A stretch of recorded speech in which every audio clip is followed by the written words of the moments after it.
The goal when dressing your trim, rubber, and plastics is to create contrast between these black areas and whatever color your paint and wheels may be. This is what creates the pop factor to any detail. It also helps protect the trim from future UV damage. Find out how to apply it for the longest lasting shine and protection on this episode of Autoblog Details. First, put on a pair of gloves. These products tend to make your hands oily and slippery, and keep in mind that the next step is cleaning windows. So if your hands are oily, touching clean window towels will cause them to streak and for you to waste a ton of time. There are a few different style products that achieve similar results. However, where and how they are used is different based on the location of the trim or rubber. The first up is aerosols. When we think of aerosols, we think of the can itself, which is understandable. But technically, an aerosol is a combination of a liquid and a gas in the form of a cloud or a fine mist.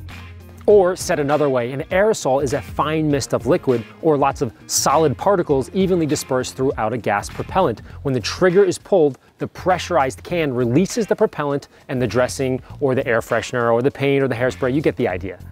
So, with this in mind, aerosols are fantastic for tight and intricate areas where your applicator pad can't fit because the propellant pushes the product into these uneven surfaces, like plastic honeycomb grills or hidden plastic engine components. Keep the sprayer at least 8 to 10 inches away from the plastic and quickly move the can back and forth as you spray. Holding on one spot too long will cause the product to build up, run, or drip, similar to using a spray paint can. Even coverage is super important, otherwise some areas will look shinier than others, which can be distracting to the eye. Give the product a few minutes to dry, then lightly wipe the hard plastic to avoid any dust attraction or buildup if you plan to drive immediately afterwards. Next up is rubber, as tire dressings can be very tricky. There are two main categories for tire dressings: water-based and solvent-based. Solvent-based dressings tend to be liquidy and by default have more tire sling, but they're very glossy. Water-based dressings tend to be thicker, have less tire sling, and a satin finish. In my experience, the typical solvents used in tire dressings will, over time, dry out the rubber, causing them to become hard and brittle. As more manufacturers have become aware of this, what was once considered solvent tire dressing has been relabeled as undercarriage shine because the solvents won't harm hard plastics because, well, they're already hard. So stick with water-based dressings for rubber. Apply 2 beads of tire dressing to your designated applicator. A good rule of thumb is that when any product is used with an applicator, it will only ever be used for that product and that product only. That goes for waxes, sealants, and even towels. Next, squeeze or prime the pad for even distribution. Spread the dressing on 1/3 of the tire at a time.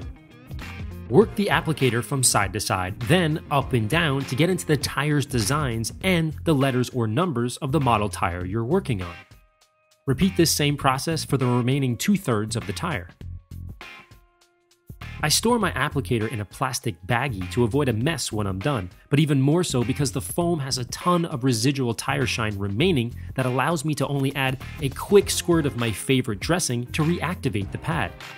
This saves me a ton of time and money, especially when you're doing a lot of tires every single day. In fact, this applicator pad is almost a year old. When you're done with the tires, move to the wheel wells, as this is a perfect place for tire dressing for many reasons. First, you want the wheel to pop out of the wheel well, or in other words, you want it to have contrast. Having dirty or faded plastic in this area only distracts the eye from the car, sort of like having a mustard stain on a tuxedo. It's hard to look away from it. So once you're done with the rubber, reach into the wheel well and quickly coat the plastic fender liner before you move to the next tire. Applying dressing to the wheel wells can be helpful in winter by creating a hydrophobic surface as a deterrent to snow and slush buildup. On more modern cars, manufacturers installed a carpet-type material instead of the plastic to absorb road noise for a quieter drive. And although you can't use an applicator pad here, the aerosols can be used for some hydrophobic properties. Black trim has been used for years to accentuate the lines of any vehicle, but most trim is without clear coat and can fade quicker than the paint itself, causing an ugly eyesore.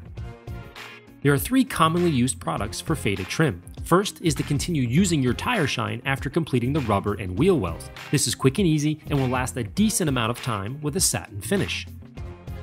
The second is trim gels. These are a bit thicker and are great for anyone looking for a more glossy shine or a pop to their trim. You apply it with an applicator similar to tire dressing. The third is with trim dyes. Black dyes are not as popular, but they can be helpful when the trim is completely faded or it's your last chance before replacing them altogether. These products tend to be more liquidy and should be applied with a paintbrush. Keep in mind that this is a dye and it can get messy really quick, so tape off the surrounding areas. Afterwards, lightly wipe the excess dye, remove the tape, and allow it to dry. Properly detailing your car is really a combination of the sum of different techniques coming together. In our previous episode, we perfected the paint. In this one, we rejuvenated the trim. The contrast between the bright paint and the deep black is what separates an average detail from a ridiculously great one. If the trim is too far faded, you may be able to plasti dip it as we did on the grill. To watch that episode, visit autoblog.com/details. As always, if you found this video helpful, please share and keep up with all the latest detail videos by liking or subscribing to the Autoblog page. I'm Larry Casilla from AmmoNYC.com. See you next time.